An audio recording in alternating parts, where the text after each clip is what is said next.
What's happening, everyone? Jason was a Gentile here in your service.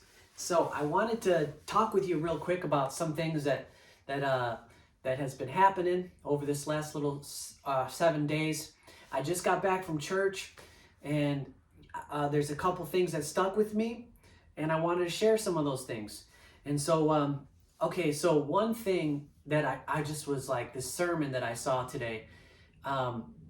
By the way, this is like my fourth time in a row going to church, uh, you know, and I'm pumped about it. And so, the sermon today, first of all, because I went to church, I I heard a sermon, and so I heard someone other than like a person standing right there, other than somebody like on YouTube, like a real person and real people gathered around and real people singing, and not just sitting there on YouTube or watching all that kind of stuff on YouTube. And that's a different experience for sure. And so we watched this. There's this preacher. He's talking. This pastor. He's doing a sermon, and one of the things that he said that really stuck out to me was he was talking about creation, and he said that Jesus, all things were created through Jesus for Jesus. All things were created through him for him, and okay, so all things were created through Jesus. The earth was created through Jesus, the trees, people, the cosmos, the clouds, the water, family, your dog, you know, elephants, giraffes, birds, fish, all things were created through Jesus, for Jesus. All right, so there's that. And then he said that you can see God in all of his creation, which is really interesting because sometime last week I was thinking about how beautiful everything is, the way the trees move in the wind and the birds and the way everything works, and it's just like a cosmic order. There's like a cosmic order to everything. And yes, we live in a fallen world and sin is existent. However, God's creation is beautiful. Even just like your eye, how complex your eye is like kind of amazing. Do a close-up shot of your eyeball and you see how beautiful and complex it is, and so God's creation is beautiful, and God's creation is proof that the creation is proof that that there's a creator. And the thing that stuck out to me big time was the part where Jesus is in a boat, and his followers or his disciples are in the boat with him, and there's a storm, and they wake him up. He's sleeping, and they wake him up, and they say, Jesus, like, we're in big time trouble here. Look at the storm. Like, we're gonna capsize. We're gonna die. And Jesus gets up, and he calms. He speaks the storm down. And he tells the storm to calm, he tells the wind to calm, he tells the waves to calm, and the wind and the waves obey him. And what he said was, what the preacher said, he said that Jesus's creation obeyed him. His creation obeyed him. And I was like, oh, because I never really heard it put that way before. And so yeah, that really hit home. And then another thing that he said that really hit home was he used this metaphor. It's like a washing machine, and he shows us a picture of the washing machine, and there's like that thing inside the washing machine that twists and turns everything, and that's called an agitator.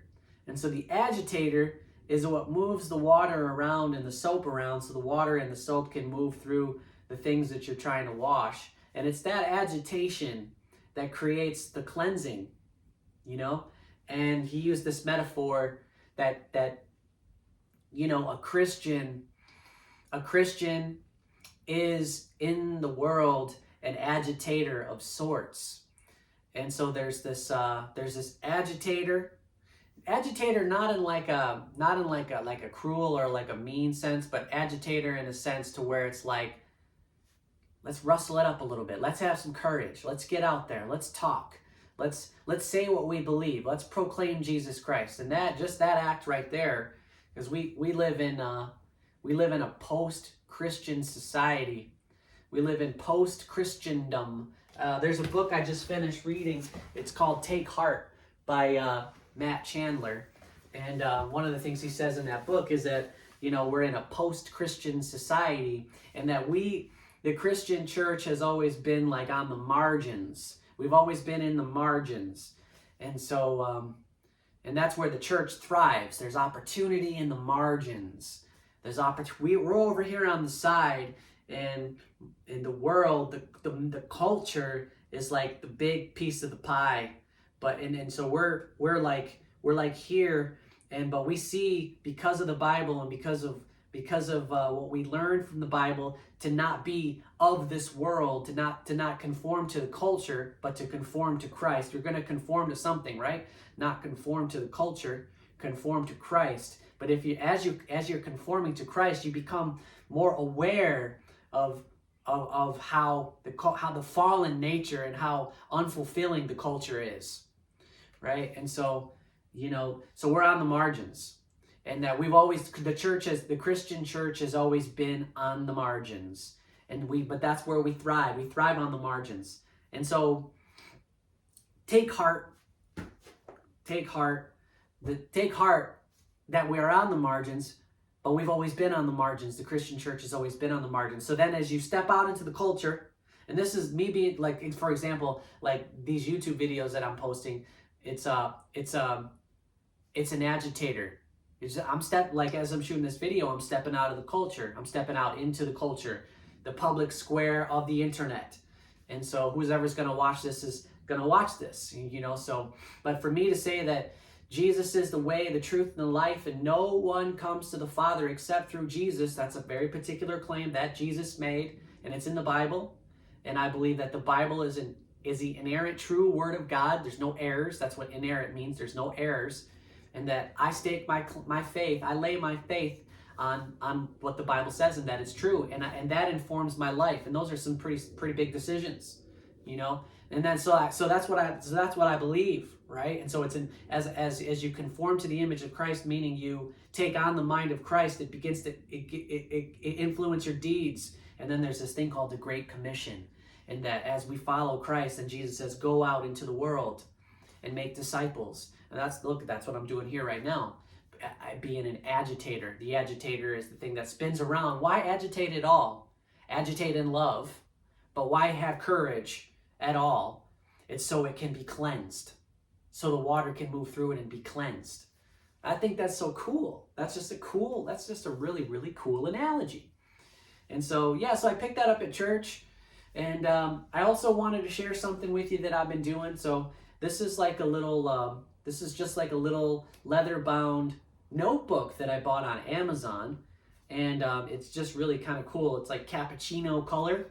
That's what the color is, called cappuccino. I bought this on Amazon, and it's got like hand-tied little leaflets inside. And what I've been doing is I've been hand writing the book of Mark. And it's a very slow process, and my handwriting is slowly becoming better, but that's also a work in progress. But I've been handwriting the book of Mark. And what has it been doing for me? Well, one thing that it's been doing for me is it's been slowing me down. So, your handwriting, if you're in a slower, chiller state, then your handwriting is going to be slower and more legible. And so slowing down, that's one thing.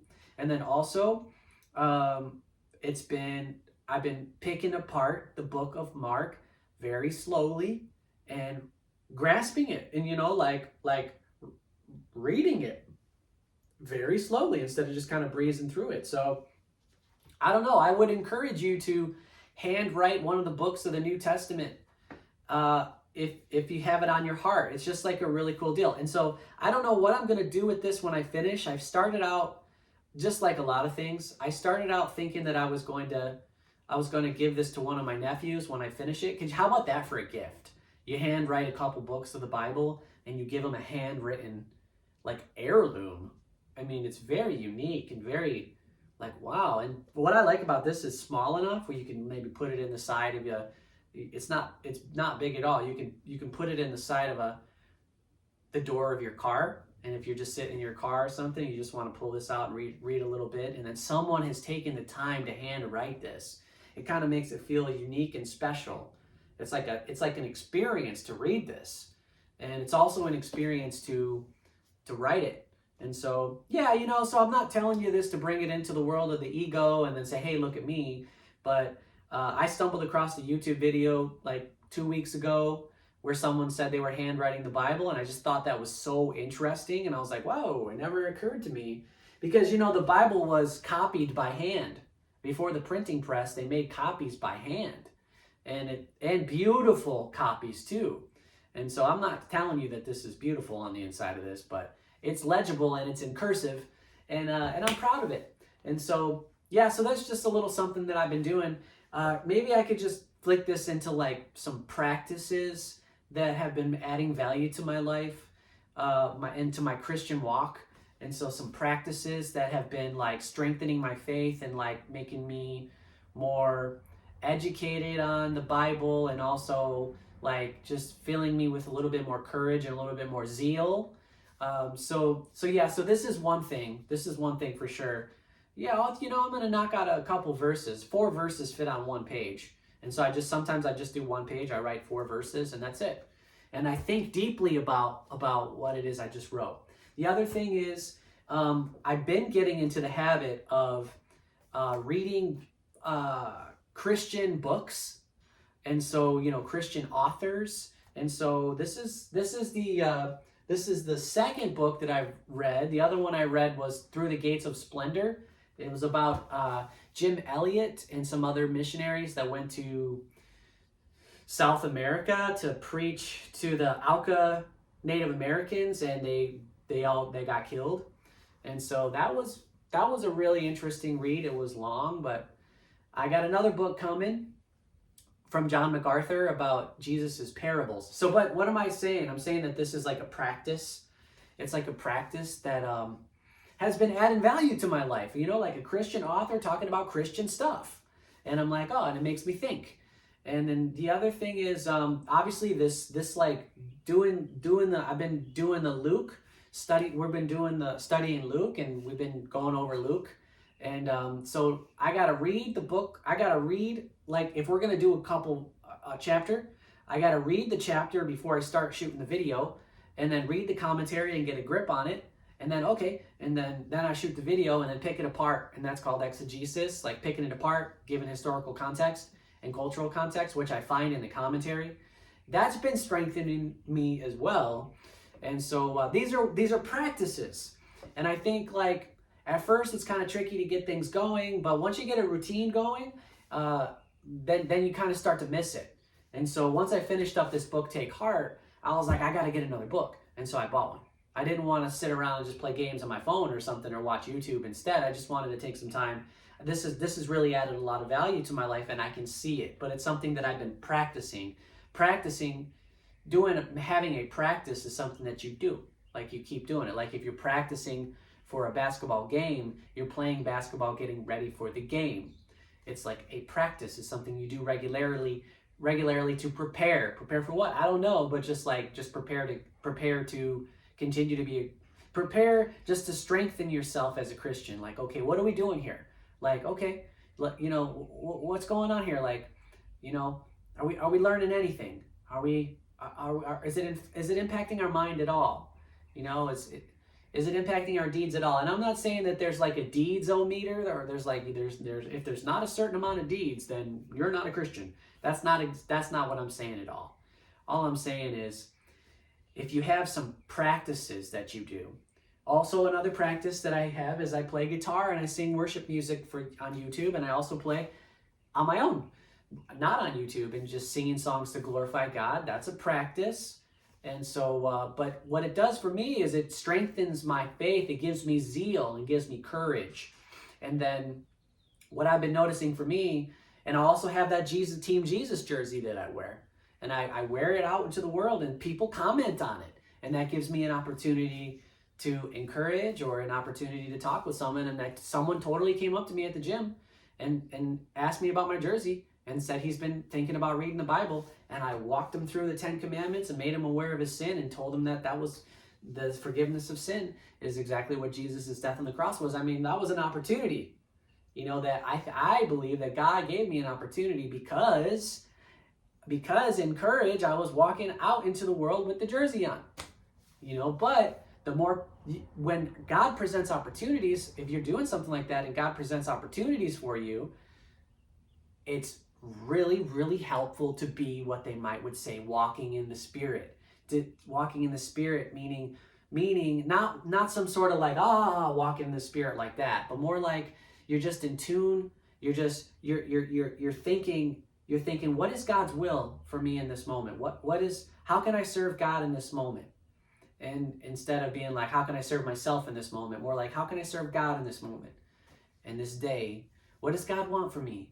And then what I think is like, you know, it's basically like God informs your thoughts and then you just take action on that. And so that's what I think it means to be led by the Spirit. The Spirit is love. On the back of this coin here, I have this challenge coin right here. It's fruits of the Spirit on one side, and the other side it says what the actual fruits of the Spirit are. And you'll know that the Spirit is moving you because it has characteristic traits: love, faithfulness, joy, self-control, patience, kindness, goodness, peace, gentleness. And so, you know, I'm just here to encourage you that you know, practices really help kind of create like what the Bible calls an armor of God. Practices help you to put on an armor of God so you can step out into the world and make disciples for Jesus, because the Bible says that Jesus was the light, and the light came into the darkness, and the darkness didn't know him. The darkness didn't recognize him. That Jesus is the light, and if you know Jesus, that means that you know the light, and that the rest of the world, the culture, is the darkness. And to shine a light into the darkness, how can you shine a light in the darkness? Well, one way is for you to have practices that strengthen your faith, to put on the armor of God so you can go out into the darkness in strength and love and peace and patience and kindness. And because our natural will is the flesh, our natural will, what we naturally want is the flesh. But we can put on the armor of God and not walk in the flesh, but walk in the Spirit. And the Spirit has particular characteristic traits. So I hope this helps you. I hope you enjoyed this. And yeah, we'll see you on the next one. All right, see ya.